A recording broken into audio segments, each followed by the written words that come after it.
Welcome back, Vault Dwellers. Naked Vault Dweller here. Thanks for taking the time to watch the video. Before we get started, please take a moment to hit the subscribe button on my channel, as I'm always putting out fresh new content. Plus, it really helps my little channel grow. But enough about that, let's go ahead and get to what you're here for. During your last meeting with Paige, he tells you that he had to reach out to some specialists. They agree to meet, but they want to talk to you first. Paige lets you know that they're a little finicky about how they contact people. They've agreed to meet, but they want to talk to you first. Your map will update to a place just north of Valley Galleria. When you get there, run down to the dock, grab the flag, and wave it like an idiot.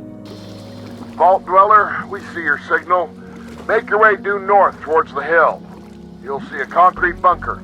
We will be watching your approach carefully. As you make your way to the bunker, you'll see U.S. Army signs posted out front. Finally, you'll meet Oliver Fields, or Captain Oliver Fields, where you go into dialogue about why you were there and what you need to do.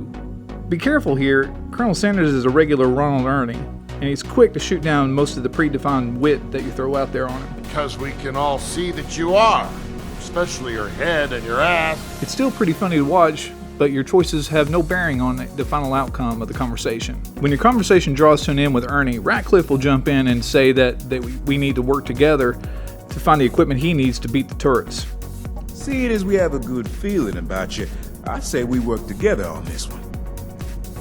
You and I are going to meet up at the RobCo Research Center down near Watoga. See if we can find the equipment I need to bust through those turrets. And we better hope we do, because my only backup plan is politely asking the turrets not to shoot us. At this point, your map marker will update on your quest tracker to point to the RobCo Research Center, which is the furthest east on the map. After you arrive at the research center to meet Radcliff, he'll say to you, "Hey, you're not dead!" Oh, Thompson, a cold one. It's funny how the fate of Appalachia has fallen upon your shoulders and no one seems to have any kind of faith in you. Radcliff will tell you that we need to look for military research projects, probably in the back of the building. When you explore the research center, you'll end up going to the research wing. There you'll find a PC logged in and ready to go. In short, there's a message that'll tell you that all the researchers save their brains for research. What a coincidence. Now, of course, you know that it was going to go down this path. Radcliff tells you now that all you need to do is find a brain for a Robobrain. Just as a heads up, the brains are located on the lower floor, and there are a couple brains to choose from. During this playthrough, I actually chose Greg's brain, as it's the only one I haven't chosen. Each brain has a different personality, so if you play through multiple times with different characters, pick a different one. All the outcomes are the same though. Now it's time to cook the brain. Yummy! There's little notes of instructions scrolled around the office. Basically, place the brain on the stove, then gather all the notes. Note 1 reads, "Look, for the first time, set the brain at 41 and no higher. You don't want to burst them." Note 2 reads, "Since you always burn the popcorn, this should be set to 3. I don't want to smell a burned brain again." Finally, note 3, set it to 7, just neutral like pure water. The brain is happy. Yummy! Now you're ready to cook the brain. Set the pH value to 7, set the temperature to 41, and set the time to 3. Now hit the start and your brain is cooking.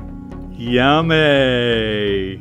After you hit start, quite a few bots will pop out, so be prepared for a brief battle. Now all you need to do is find a Robobrain dome. Ironically, there's one on the second floor guarded by another Robobrain.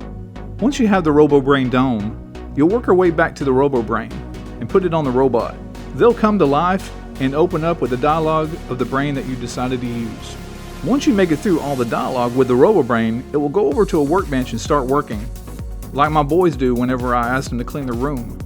Not. While you're waiting on the tools to be made, you'll be attacked twice by spawning bots. When the tools are finished, the Robobrain will leave it tucked away in a pretty little blue bag that says RobCo. Thanks, RobCo. At this point, Radcliff will just walk away, and your map marker will update back to the bunker where you can go and talk to Uncle Sam, or Colonel Sanders, or Captain Kirk. When you get there, Captain Fields will basically pat you on the back in his own little way and tell you that he's proud of you. He's packing up his squad and heading over to Foundation. At this point, you're going to head back to Foundation. You'll put your jetpack on and just fly on over. Whee! Once you're with Paige, there's a whole lot of back patting going on. Paige tells you that they're ready to go and there's nothing else that needs to be done. You really know that whole over-deliver mantra, don't you? Captain Fields and his soldiers say they're here to stay. We got the crew and the equipment. All that's left is to get to work. Now, it's your turn to decide whether you want to choose the Raiders of Crater or the Settlers of Foundation to take to Vault 79. And that's it, Vault Dwellers. If this video was any help to you or you're stuck anywhere, please leave me a comment down below, and I'll be glad to help if I can. Make sure to come back and see which faction I finally choose to take into Vault 79. Hey, this is a Naked Vault Dweller, and we'll see you next time. Thanks for watching.